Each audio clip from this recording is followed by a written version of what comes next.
धन्यवाद अध्यक्ष महोदया। आज हमारे राष्ट्रगीत के 150 वर्ष पूरे होने पर हो रही महत्वपूर्ण चर्चा में गर्व के साथ एक भारतीय होने के नाते मैं अपने विचार रखना चाहती हूँ। सदन में इतिहास को तोड़ मरोड़ कर पेश करके फिर से मुस्लिम तुष्टीकरण के नाम पर भारतीय मुसलमानों को कटघरे में खड़े करने की कोशिश की जा रही है। लेकिन मैं सदन में बताना चाहूँगी कि हम भारतीय मुसलमान जिन्ना के आह्वान को ठुकराकर अपने इस प्यारे वतन की मिट्टी के साथ मजबूती से जुड़े रहे। हमने महात्मा गांधी, बाबा साहब डॉक्टर भीमराव अंबेडकर, रविंद्रनाथ टैगोर जी, सुभाष चंद्र बोस जी, मौलाना अबुल कलाम आज़ाद, अशफाक उल्लाह खां साहब के विचारों को अपनाया। हम भारतीय मुसलमान इंडियंस बाय चॉइस हैं, बाय चांस नहीं। वंदे मातरम के किन छंदों को राष्ट्रगीत के तौर पर अपनाया जाए, यह फैसला सर रविंद्रनाथ टैगोर और सुभाष चंद्र बोस जी जैसे नेताओं के परामर्श के बाद हुआ। क्या अब हम उन महान नायकों की समझ पर प्रश्न चिन्ह उठाएंगे? उन्हें देश को बांटने वाला और तुष्टीकरण करने वाला कहने का पाप करेंगे? उन महान हस्तियों ने वंदे मातरम के उन छंदों को अपनाया जिन्होंने देश के हर वर्ग, हर धर्म के मानने वालों को एक सूत्र में पिरोने का काम किया। और मैं एक घटना आप लोगों के सामने रखना चाहती हूँ।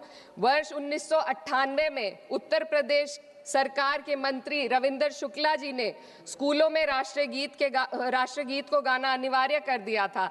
लेकिन तब के तत्कालीन प्रधानमंत्री अटल बिहारी वाजपेयी जी ने, जो उस समय लखनऊ के दौरे पर थे, उत्तर प्रदेश सरकार के इस फैसले पर नाराजगी जताई और यूपी सरकार ने राष्ट्रगीत को अनिवार्य करने वाले मंत्री को बर्खास्त कर दिया था। अब मैं सत्ता पक्ष से सवाल करना चाहूंगी,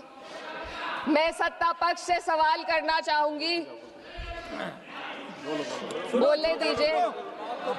मैं सत्ता पक्ष से सवाल करना चाहूंगी कि जो विजन आजादी के समय के लोगों का था राष्ट्रगीत को स्वेच्छा पर छोड़ने का, उसी का अनुसरण माननीय अटल बिहारी वाजपेयी जी ने किया, तो क्या वे भी मुस्लिम तुष्टीकरण कर रहे थे? जी नहीं, अटल बिहारी वाजपेयी जी राजधर्म निभा रहे थे। देश में सब धर्मों को एक साथ लाना, सबके जज्बात का एहसास करना ही सबसे बड़ा राष्ट्रवाद है। माननीय अध्यक्ष महोदया, आज हमें वंदे मातरम के असली भाव को समझना जरूरी है। यह गीत तो देश के जल, जंगल, जमीन, हरियाली और निर्मल हवा की वंदना को समर्पित है। यह भारत की जन जन की मंगल कामना करता है कि भारत का हर नागरिक स्वस्थ रहे, सुरक्षित रहे और सम्मान के साथ जी सके। सुजलाम सुफलाम का अर्थ है, सुनिए, ऐसा देश जहां स्वच्छ और पर्याप्त जल हो, जहां नदियां जिंदा हो, बहती हो, जीवन देती हो। अध्यक्ष महोदय, लेकिन अब जरा यमुना का हाल देखिए। दिल्ली प्रदूषण नियंत्रण समिति की 2025 की रिपोर्ट बताती है कि यमुना के कई हिस्सों में बीओडी स्तर 127 mg पर लीटर है तक पहुंच चुका है, जबकि किसी जीवित नदी के लिए ये 3 mg पर लीटर से कम होना चाहिए।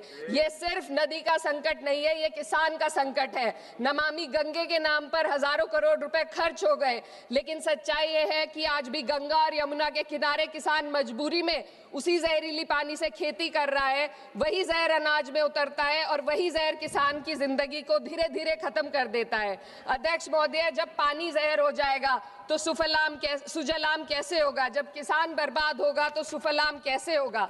मलयज शीतलम, मलय का अर्थ है मलय पर्वत से बहने वाली ठंडी, सुगंधित, चंदन जैसी हवा जो जीवन देती है, बीमारी नहीं। आज मैं इस सदन से पूछना चाहती हूँ, क्या आज के भारत की हवा मलयज शीतलम है? नहीं अध्यक्ष जी, बस संसद से बाहर कदम रखिए, एक गहरी सांस लीजिए। ये चंदन की महक नहीं, ये जहर है जो आपके हमारे फेफड़ों में उतर रहा है। दुनिया के 20 सबसे प्रदूषित शहरों में से 13 भारत में है। दिल्ली की हवा में सांस लेना मानो रोज 20 सिगरेट पीने जैसा हो। भारत हर साल सर्दियों में जहरीली हवा के प्रकोप में घिर जाता है। AQI गंभीर स्तर पर आ जाता है। ठंडी हवा का सपना अब गैस चेंबर की हकीकत बन चुका है।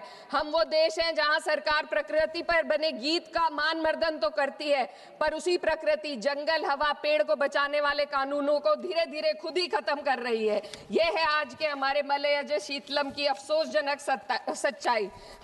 अगर हम हवा को साफ नहीं कर पाए तो न सुजलाम बचेगा न सुफलाम बचेगा। माननीय अध्यक्ष महोदया, सस्य श्यामलम का अर्थ है ऐसा देश जहां उपजाऊ जमीन हो, जहां खेत फसल से भरे हो और किसान कर्ज और निराशा में न डूबा हो। आज किसान सिर्फ मौसम से नहीं लड़ रहा, वह प्रदूषण, नीतियों की बेरुखी और सिस्टम की नाइंसाफी से लड़ रहा है। एक तरफ कॉरपोरेट के लोन माफ होते हैं, दूसरी तरफ किसान को उसकी वाजिब एमएसपी भी नहीं मिल पाती है। आप ग्लोबल सुपर पावर बनने की बात करते हैं, लेकिन हमारी पर कैपिटा इनकम दुनिया में 136वें नंबर पर है। हम अपने छोटे पड़ोसी देश से भी पीछे हैं। हमारे लोग $2,500 तक भी नहीं कमा पा रहे एक साल में, और जिन अरबपतियों की ये रक्षा करते हैं वो इतना पैसा एक सेकंड में कमा लेते हैं। आज वंदे मातरम को बुनियाद बनाकर राजनीति की जा रही है, लेकिन जमीन पर जंगल पूंजीपतियों को सौंपी जा रही है, आदिवासियों को उनके घरों से उजाड़ा जा रहा है। मातरम में जो मात्रा माता है वे सिर्फ मातृभूमि की वंदना नहीं, वे इस धरती की हर नारी, वे इस देश की हर बेटी, हर महिला के सम्मान की बात भी करता है। लेकिन आंकड़े अगर आप देखेंगे, एनसीआरबी की हाल की रिपोर्ट के अनुसार, मैम जसवंत के अनुसार देश में हर वर्ष लगभग 30,000 से अधिक बलात्कार हो रहे हैं, यानी एक दिन में 80 से अधिक महिलाएं यौन हिंसा का शिकार होती हैं। और ये सिर्फ दर्ज मामले हैं। जब जम्मू कश्मीर की एक बच्ची हिंसक अत्याचार का शिकार होती है, जब सत्ता से जुड़े लोगों पर आरोप लगते हैं और कार्रवाई वर्षों लटक जाती है, जब उन्नाव की पीड़िता लखनऊ के दरबार में इंसाफ को लेकर अपनी जान देने पर आमादा होती है, जब बिल्किस बानो के अपराधियों का सरकार के लोग द्वारा स्वागत किया जाता है, तो ये घटनाएं वंदे मातरम की आत्मा पर चोट पहुंचाती है। मैं अध्यक्ष महोदया बस यही कहना चाहती हूँ अपनी बात को अंत में रखते हुए कि वंदे मातरम सिर्फ अतीत की ललकार नहीं, ये वर्तमान की जिम्मेदारी है, ये आत्मा मंथन की घड़ी है। यही समय है कि हम वंदे मातरम को सिर्फ नारा नहीं, नीति और जिम्मेदारी बनाएं। और अपने जज्बात को मैं आलमा इकबाल साहब के तराना-ए-हिंद के साथ इस सदन में रखना चाहती हूँ कि सारे जहां से अच्छा हिंदुस्तान हमारा, हम बुलबुले हैं इसके, ये गुलसिता हमारा, मजहब नहीं सिखाता आपस में बैर रखना, हिंदी है हम, वतन है हिंदुस्तान हमारा। श्रीमती लवली आनंद।